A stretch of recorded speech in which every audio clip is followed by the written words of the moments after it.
জেচি সকলোকে এতিয়া মই বৰ্তমান আছোঁ ৰামলালা জন্মভূমিত আৰু এতিয়া বৰ্তমান আছোঁ মই গেটৰ সন্মুখত আৰু এতিয়া বৰ্তমান মই এতিয়া ধুতি পাঞ্জাবী আৰু গামোচাখন লৈ এতিয়া মই দৰ্শন কৰিব গৈ আছোঁ তেনেহ'লে বলক ভিডিঅ'টো শেষলৈকে চাই থাকক আৰু কেনেকৈ দৰ্শন কৰে কেনেকৈ গৈ কেনেকৈ দৰ্শন কৰে তেনেহ'লে আপোনালোকক গোটেইখিনি কথা দেখাই দিম শিকাই দিম তেনেহ'লে বুজি ল'ব তেনেহ'লে ভিডিঅ'টো শেষলৈকে চাই থাকক ৰাম নাম লৈ পেলাই তেনেহ'লে আহক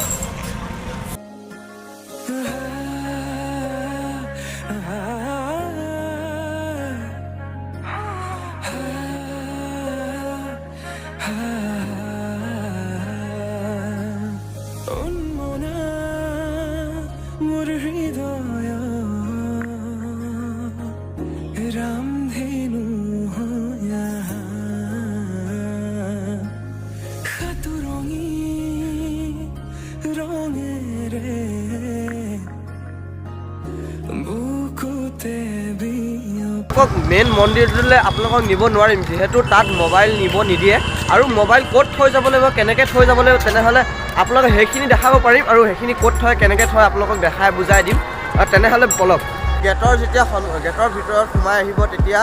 আপোনালোকে ৰামায়ণখনৰ গোটেই এইখিনি ছবিখিনি ইয়াতে দেখা পাব কেনেকৈ কি হৈছিলে একে প্ৰথমৰ পৰা দেখা পাব একে শেষলৈকে আৰু এতিয়া গোটেইখিনি লাহে লাহে বনাই আছে এইফালেতো কমপ্লিট হৈছে লাহে লাহে প্ৰায় 70-80খনমান আছে তেনেকৈ বনাই থৈ দিছে আৰু সিফালেও হ'লেও বনাই আছে আৰু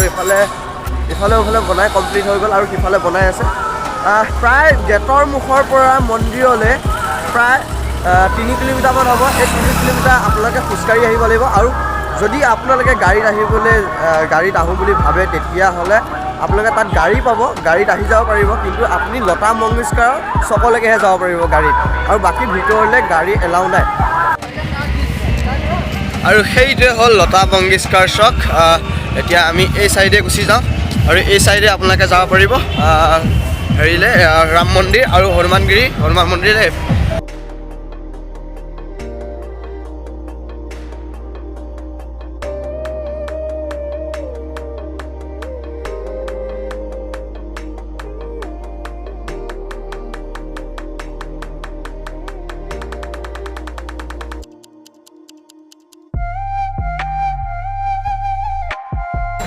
লতা মংগেশকাৰ চকটোৰ পৰা আপোনালোকে লেফ্ট চাইড হৈ আহিলে আপুনি ৰাম মন্দিৰ অযোধ্যা ৰাম মন্দিৰ আৰু হনুমান মন্দিৰ পাব আৰু প্ৰথমতে আপুনি হনুমানগিৰি পাব হনুমান মন্দিৰত দৰ্শন কৰি পেলাইহে আপুনি ৰাম মন্দিৰত যাব তেনেহ'লে কিহৰ কাৰণে এনেকৈ যাব লাগে মই বুজাই দিছোঁ শুনক এইটোৱে হ'ল হনুমানগিৰি এইফালে হনুমান মন্দিৰ যায় আৰু ইফালে ৰাম মন্দিৰলৈ যায় প্ৰথমতে আমি হনুমান মন্দিৰলৈ যাম প্ৰথমতে হনুমানগিৰিত আহি পেলাই আপোনালোকে লাডু কিনিব লাডু কিনি মন্দিৰলৈ যাব লাগিব আৰু এয়াই হ'ল লাডু এনেকৈ কিনি আপোনালোকে যাব লাগিব লাডু পেকেট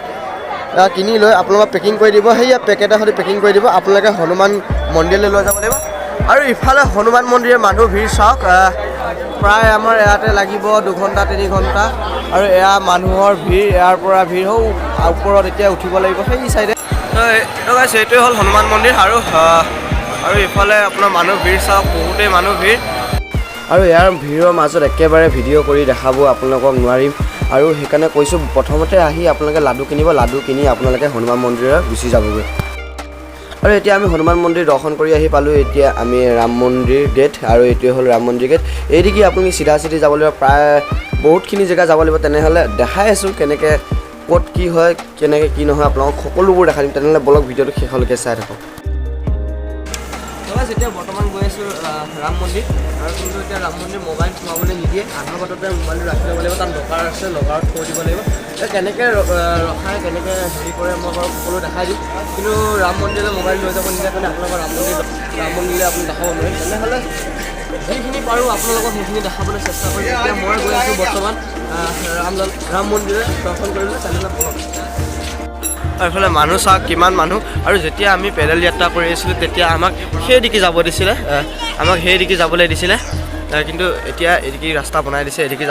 যাব দিছে আৰু আহোঁতে সেইদিকে ঘূৰি আহিব দিছে আৰু এইখিনি আপুনি এনেকৈ যাবতো নোৱাৰে আৰু আপোনালোকে যে ৰামলালা জন্মভূমিত আহে তেতিয়াহ'লে একে ৰাতিপুৱা সোনকালে আহিব নহ'লে মানুহ ভিৰত আপোনালোকৰ বহুত দেৰি হৈ যাব আৰু বহুত লাইন ল'ব লাগিব সেইকাৰণে যিমান পাৰে সোনকালে আপোনালোকে ৰাম মন্দিৰ দৰ্শন কৰিব আহিব আৰু এইবিলাক এনেকৈ কিবা লৈ আহে বেগ চেগ তেতিয়াহ'লে আপুনি ইয়াতে দি দিব লাগিব যেনেকৈ আমি মিঠাই টোপোলা আনিছোঁ ইয়াতে দি দিলোঁ আৰু সিফালে গৈ এতিয়া ওলাব আৰু আপোনালোকে সেই তাৰ পৰা ওলাই আহি পেলাই আপোনালোকে দেখা পাব এই এনেকুৱা ঘৰটো দেখা পাব সন্মুখতে আৰু তাত লিখা আছে সেই ৰঙা ৰঙা বৰ্ড কেইখন সৰু সৰুকৈ লিখা আছে লকাৰ বুলি আপোনালোকে তাত গুচি যাব আৰু চেণ্ডেল যদি আনিছে তেতিয়াহ'লে আপোনালোকে ইয়াত চেণ্ডেল থ'ব লাগিব আৰু চেণ্ডেল সেয়াত থৈ আৰু সেই লকাৰত আপোনালোকে এই লকাৰ লিখা আছে লকাৰত আপোনালোকে গুচি যাব আৰু চাওক কিমান মানুহ ইয়াৰ পৰা বহুতেই মানুহ আমি এতিয়া এদিকে গৈ আমি লকাৰত মোবাইল থ'ম আৰু মিঠাই চিঠাই যি টোপোলা আছে তাত থ'ম আৰু চাবি এটা দিব চাবিটো আমি লৈ আহিম তাৰ পৰা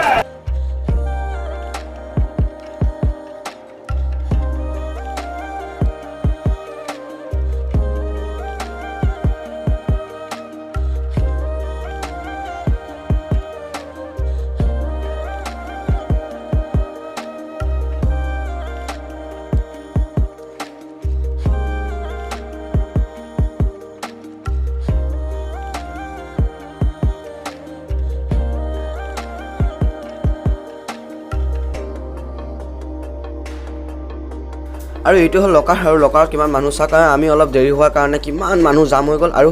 সঁচাই পৰাপক্ষত আপোনালোকে ৰাম মন্দিৰ দৰ্শন কৰিব আহিলে সোনকালে আহিব প্ৰথমতে নয়া নদীত যাব নয়া নদী হনুমানগিৰিত যাব হনুমান মন্দিৰ দৰ্শন কৰি আহি পেলাই ৰাম মন্দিৰত আহিব আৰু ইফালে চাওক কিমান মানুহ ভিৰ আৰু ইয়াতে যি বেগ চেগ যি আছে আপোনালোকে মোবাইল চবাইল ইয়াতে থৈ যাব লাগিব থৈ পেলাইহে আপোনালোকে ৰাম মন্দিৰলৈ যাব পাৰিব তেনেহ'লে আমিও ইয়াতে লাইন লাগোঁ তেনে দেৰি কৰি নাথাকোঁ তাৰপিছত ৰাম মন্দিৰ দৰ্শন কৰিব যাব লাগিব আৰু এতিয়া আমি ৰাম মন্দিৰ দৰ্শন কৰি আহিলোঁ এতিয়া আমি লকাৰৰ পৰা মোবাইলবোৰ উলিয়ালোঁ আৰু যোনটো চাবি দিয়ে আপোনালোকে সেই চাবিটো নেহেৰাব আৰু সেই চাবিটো দি পেলাইহে আপোনালোকে আকৌ আপোনাৰ নিজৰ বস্তুখিনি ল'ব পাৰিব আৰু এতিয়া আমি গৈ আছোঁ চেণ্ডেল থৈছিলোঁ য'ত আমি চেণ্ডেল ল'বলৈ গৈ আছোঁ আৰু তাত আপোনালোকে এটা কোড দিয়ে সেই কোডটো আপোনাৰ নম্বৰ দিয়ে নম্বৰটো আপোনালোকে দিব লাগিব তেতিয়াহে আপোনালোকে চেণ্ডেল উভতাই পাব তেনেহ'লে এতিয়া ভিডিঅ'টো পৰা লৈছোঁ বিদায় ভিডিঅ'টো যদি ভাল লাগিল তেনেহ'লে কমেণ্ট এটা কৰি জনাব